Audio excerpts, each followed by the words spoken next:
dándole vueltas alrededor de la edificabilidad. ¿Qué es esto de la edificabilidad? Pues la edificabilidad son los metros cuadrados de construcción que se pueden realizar en un sector que tiene X metros cuadrados. La nomenclatura es M2C o M2T, metros cuadrados construidos o metros cuadrados de techo, porque las viviendas pues tienen que tener techo, para distinguirlo de los metros cuadrados de suelo. Es muy importante en estos temas comprender que no basta con decir metros cuadrados. Aquí, además de nombre, tenemos que poner un apellido y a veces dos. Llega alguien y dice, en este sector se pueden hacer 100.000 metros cuadrados. ¿100.000 metros cuadrados de qué? De suelo, de techo, concesiones, sin cesiones. No, pues aquí hay una parcela que tiene 50.000 metros. ¿De qué?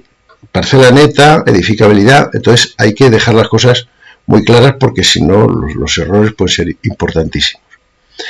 Entonces, en las determinaciones generales del plan general o del plan parcial que se va a desarrollar, lo que se utiliza es el índice de edificabilidad, que es metros cuadrados construidos por metro cuadrado de suelo. Y se utiliza la bruta. O sea, si a mí me dicen que yo puedo asignar a residencial 0,35 metros cuadrados construidos por metro cuadrado de suelo, si el sector tiene 100.000 metros cuadrados, pues es 0,35 por 100.000. No descontar las cesiones en esa parcela que a mí me queda, no, es sobre la totalidad del sector. Yo tendré esos 35.000 metros cuadrados de residencial distribuido en los solares que me correspondan. Lo mismo con el terciario, etcétera, etcétera.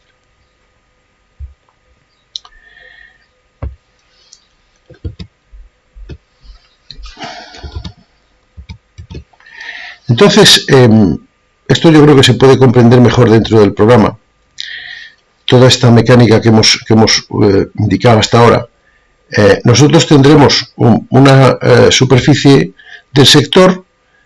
En este caso, en este ejemplo no hay sistemas generales adscritos, pero si los hubiera, pues sumarían. Y sobre este 1.215.000 metros cuadrados de suelo bruto, es sobre el que se va a calcular toda la edificabilidad. Entonces, si tenemos una edificabilidad bruta en residencial de 0,32, por 0,32 por 1.215.000, 388. Y si es 0,02 en terciario, por 24.000. La suma de eso nos da el total de edificabilidad. Tenemos otras limitaciones, como puede ser la densidad de viviendas.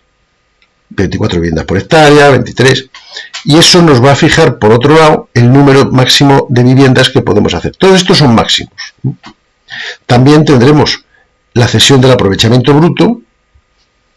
La ley dice, en esta comunidad autónoma en concreto, el 10%, pero el plan general o el convenio que estemos tratando para un plan de sectorización o lo que sea, pues puede fijarse un 15, un 20, un 30, lo que se negocie con el ayuntamiento. Y luego, por otra parte, también hay unas reservas de VPO, que el 30% que dice la ley aquí es un mínimo, pero en las negociaciones o porque venga fijado de esa manera en el plan general, pues puede ser otro número, puede ser un 45%, en este caso un 45%. Y luego hay otro concepto que es importante,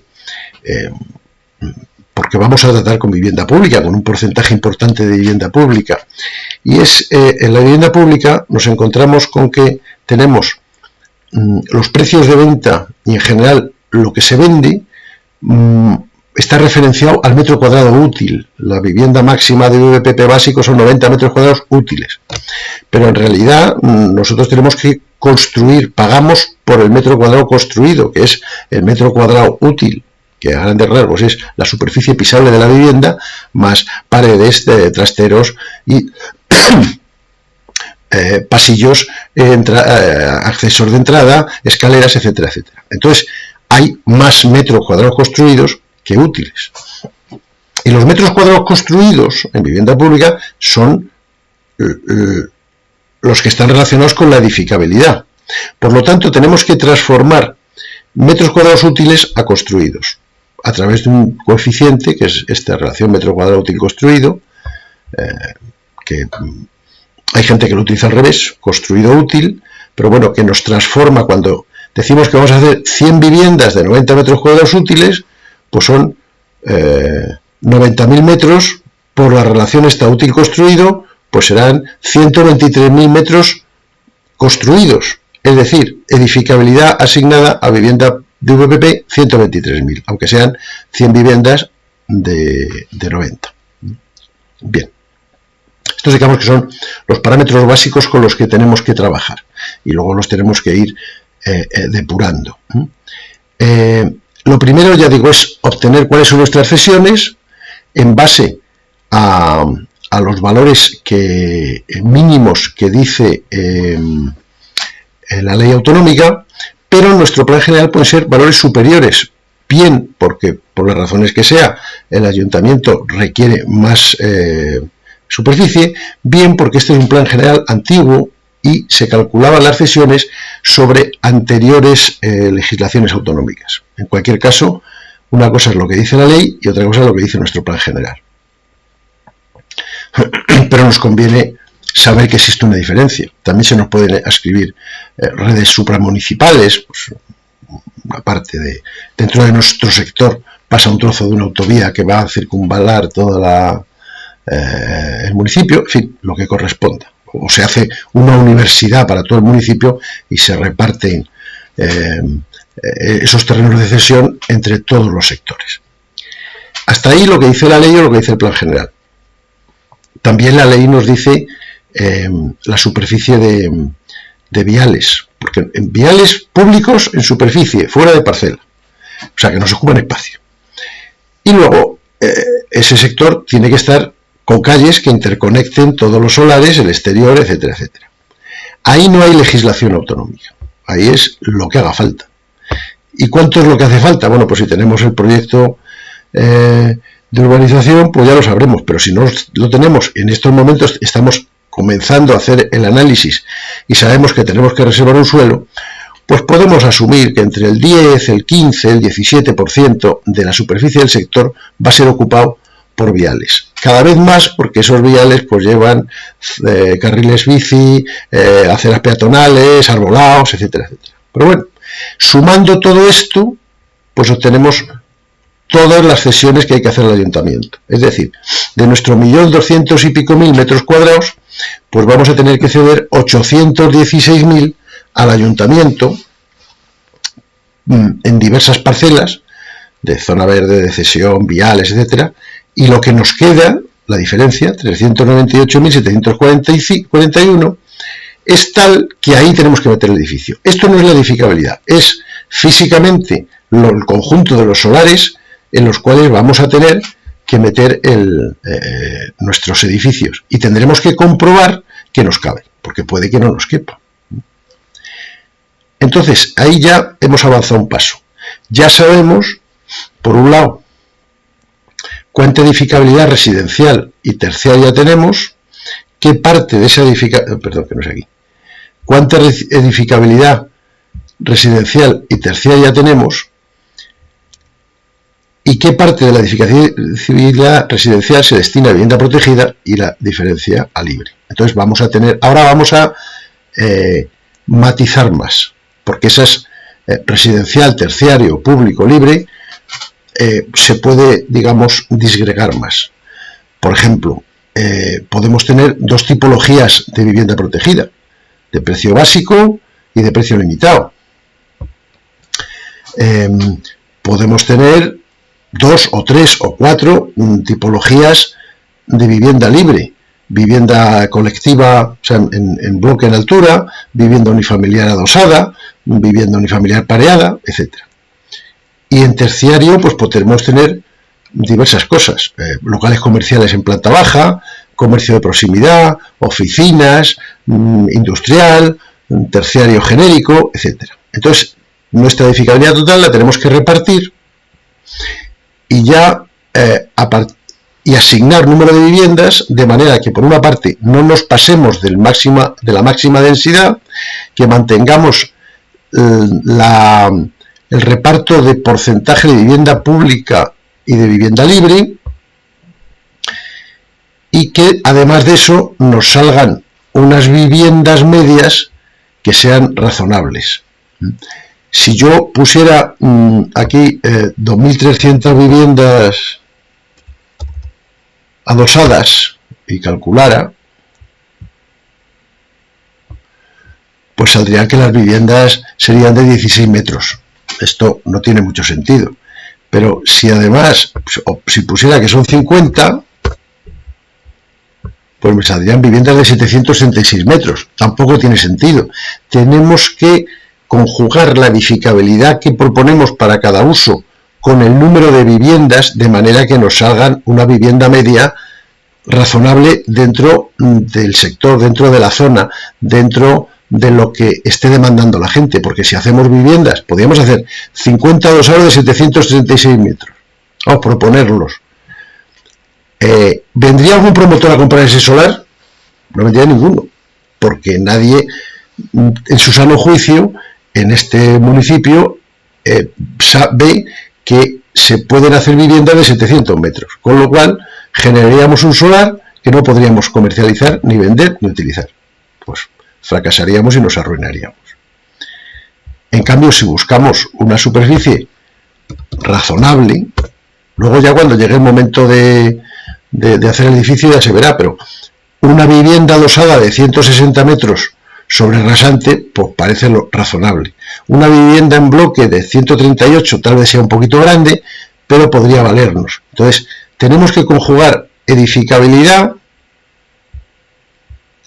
con número de viviendas, de manera que obtengamos una superficie media comercialmente lógica.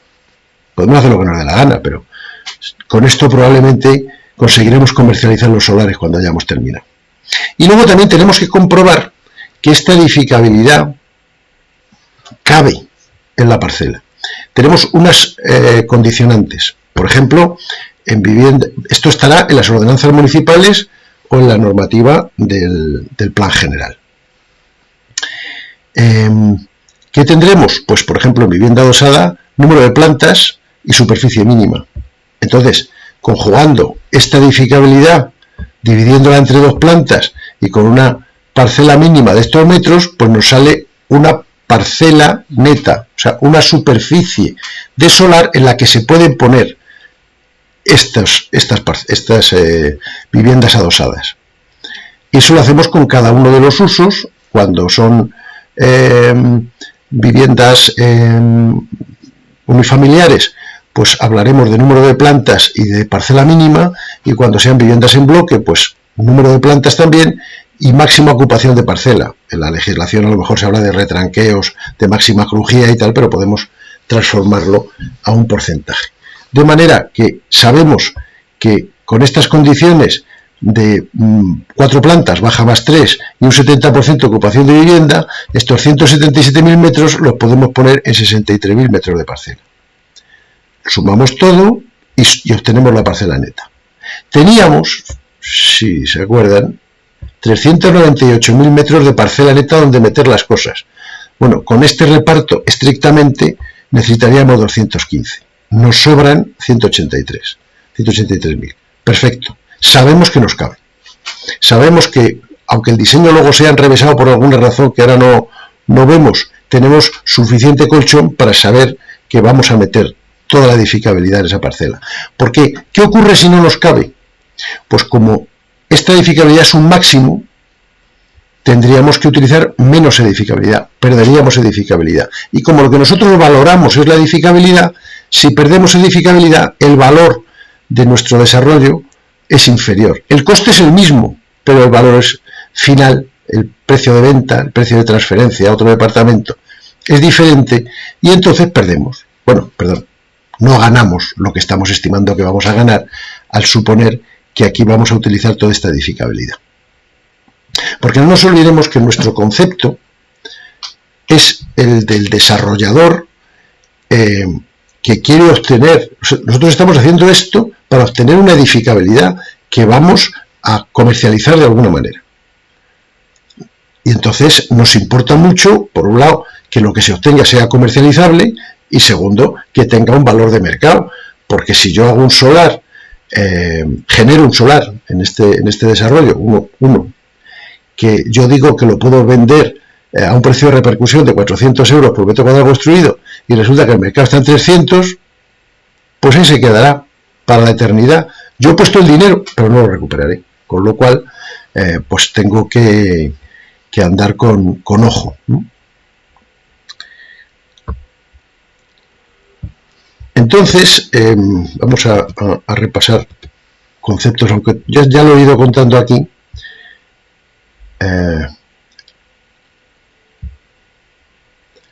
Estábamos por este lado, aquí nos hemos ido quedando, aquí.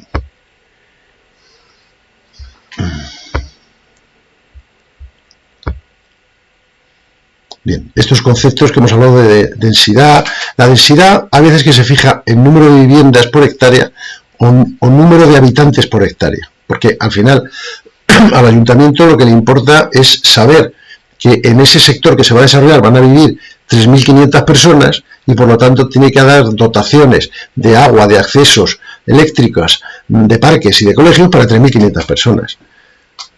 Se supone, esto va cambiando con el tiempo, pero que cada una familia media es de 3,5 o de 3 personas, y entonces pues 3.500 habitantes son algo más de 1.000 viviendas. Entonces transformamos una cosa, y las viviendas medias pues son de 110 metros, pues 3.500 habitantes dividido entre 3 y pico salen 1.100 viviendas de 110 metros, pues ya sé que tengo que generar una edificabilidad de 20 y tantos mil.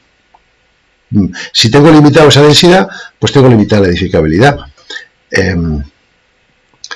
Y si me sobra, pues a lo mejor tengo que transferir edificabilidad o hacer las viviendas más grandes o transferir edificabilidad a terciario. Bueno, esto, claro, hay que hacer las cuentas. Por eso estamos utilizando Gestimo, porque hay que hacer las cuentas, porque el asunto no es A más B más C igual a 215, sino que tenemos que meditar mucho sobre lo que tenemos que hacer. Bien, comentaba antes que si yo no agoto la edificabilidad, pues mi coste unitario es mayor, porque pago toda la urbanización, pase lo que pase, pero lo que obtengo tiene menor valoración, entonces tengo que repensar el asunto. Bueno.